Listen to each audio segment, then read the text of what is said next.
Hi guys, welcome back to my channel. It's your girl Erin. Today's video, I wanted to give you guys more of my at-home series. I've been doing a lot of videos about entrepreneurship. Right now, I wanted to do something more at home. I'm going to show you guys how I have been successfully meal planning during the quarantine. Stay tuned, guys. Don't forget to like and subscribe.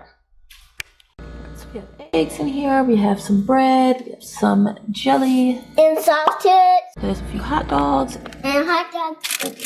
Cheese. There's a lot of cheese. We have sloppy joe mix. We have a bunch of these mac and cheeses, which you love for lunch.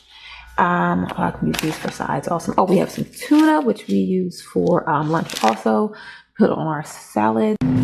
Okay, so we have some ground beef in here. We have some chicken legs, some Italian sausage, some shrimp.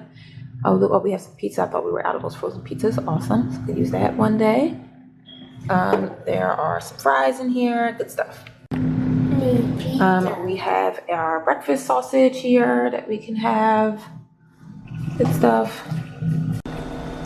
Okay, so after I have looked through my pantry, looked through my refrigerator, seen what I had, I will go ahead and start my meal plan. So I use this weekly meal planning sheet that I actually created, and it is double-sided. You can see, so I can plan out 2 weeks worth and keep it with me. Now it does have a spot for the date. However, for my normal weekly meal planning, I do not use the date, only because I like to reuse these sheets sometimes when I don't feel like creating a meal plan. And because I post them on my refrigerator to show my family what we're having that night or that week, I don't like to have the date just in case I repeat. However, I include the date for special circumstances. So like the week of Christmas or the week before a birthday or a big holiday. So that's pretty much the only time I really use the date. Now, as you can see, the left-hand side is just empty. They're just hearts. I actually just write in the Monday, Tuesday, Wednesday, and so on and so forth. The reason I leave that side blank is because if I do miss a meal planning, I will just start. So say if it's Wednesday and I decide to start, I'll start Wednesday up here, Thursday, Friday, and that, so on and so forth. So I like to just write it in. I just like to have a little more freedom. Now, again, like I said, I plan my meals pretty much down to the breakfast, lunch, and dinner just because I have young children. So for breakfast, I saw in the refrigerator, we had some eggs, we had some sausages. So I will go ahead and put eggs. There were sausages in the freezer. And I noticed we had some grits in the cabinet. So I will go grits. I also know that once we do make eggs for pretty much the week, I will be out. So I will add on my grocery list side eggs. Now again, because I'm making this meal plan for what I already have in my cabinet, the right-hand grocery list side would just be things that I need to get for the next shopping trip. When normally I would use that side to write out things that I need to go grocery shopping to create my actual week's meal plan. But however, we're not going grocery shopping, so that's what I'll use that for. For lunch, I saw we had some hot dogs in there, so I'll put hot dogs. Same thing, it was pretty empty, so I would put hot dogs on the list for next week. And then for dinner, we will do some Italian sausage because I saw those in the freezer already. Do that. Right, and then so on and so forth. So again, I saw what I already had, so I'll do pancakes for breakfast the next day. Boom, yada yada. Fill that in. Maybe we'll do mac and cheese. And then for dinner, I saw that we had a huge thing of ground beef in there, so I will do spaghetti. And I like to just put a big spaghetti next to it, which will just remind myself to use the entire box because the next day, Wednesday, we're going to do leftovers. So I like to leave a day for leftovers for my dinners. That just helps. So I'm not cooking every single day, especially with working full time and now having everyone home. I definitely need that break. So we'll do a leftover. So if I have a big spaghetti, we'll eat leftovers that next day. So lunch, we'll do maybe pizza because I saw some frozen pizza in there.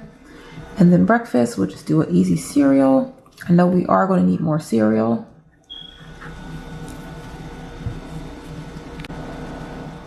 And also once a week, we try to do either a free-for-all or eat-out day, and that's typically Friday. We don't eat out every single week. So we do like maybe a free-for-all. So for dinner, I'll do free-for-all, which is basically just you can find whatever is in the refrigerator, the cabinet, whatever you want to eat, and that's what you'll eat for that night. Breakfast, we'll do cereal. Fridays are pretty easy for me, so I'll keep it light. We'll just do a quick cereal. And then we'll maybe do something like peanut butter and jelly for lunch. All right, so then I'll come back up after I put in my free-for-all in there. And Thursday, we may do something like oatmeal for breakfast because I saw we had some of that, but I know it's running low, so I'll add that over here to my shopping list.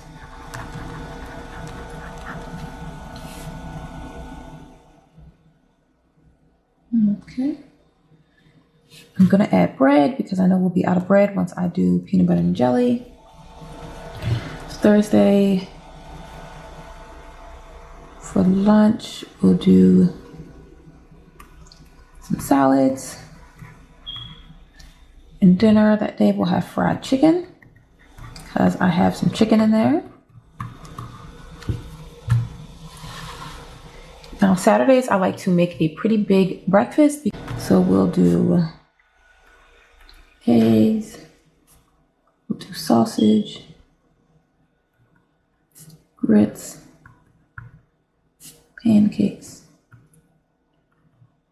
something like that. Okay, and when we do that, we have really big breakfast. So for lunch, we'll just have something pretty simple. We'll just do something maybe like cucumber salad. So I saw we had some of that in there. And then I know we have some more of that ground beef, so we'll do sloppy joes for Saturday. And then on Sunday, do oatmeal or cereal. We'll have a tuna salad for lunch. And then I'll do shrimp scampi for dinner. So that just makes it really easy. Again, if you focusing on just your dinners, make sure that you look over your pantry, see what you have, and then make sure that you have a day where you make something really big. That way you can use leftovers for the next day. And then also having like a takeout or a free-for-all day is very helpful so that you're not cooking every single day. That has helped me tremendously, and especially since I cook a pretty big dinner or pretty big on Sundays, Saturdays and Sundays. Now, Sundays when I would typically do my meal planning, I'll sit down every Sunday and write this out. And it's also when I will grocery shop. Okay guys, and so that's how I create my meal plan. Again, having this like weekly meal planning schedule has been extremely helpful. And if you want a copy for yourself, please leave me a comment and I will definitely shoot you guys over one. No problem. And that way you can customize it, make it your own. I'm telling you, it's going to be so helpful. Don't forget to like and subscribe.